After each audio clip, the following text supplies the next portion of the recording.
Atas longkang. Atas longkang, bawah culvert. Macam mana boleh ada kalbut bawah tu? Itu yang saya pun heran.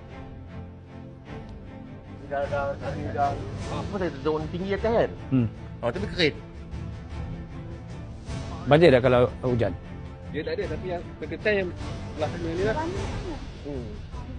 Air akan masuk balik. Masuk rumah. Kita akan juga dapat.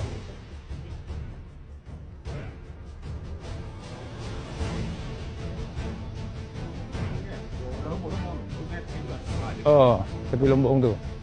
Ada punya design macam ni. Macam.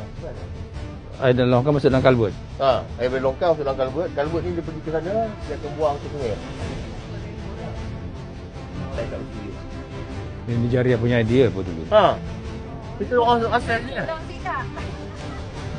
Tak apa, kita setelkan yang tapak rumah tu lah. Tengok ni paku ni orang pijak. Ini makan kaki you. Saya tu ada minta tu tolong dorong. Minta tolong dorong. Minta dorong. Tu ini Musa Senin kerja.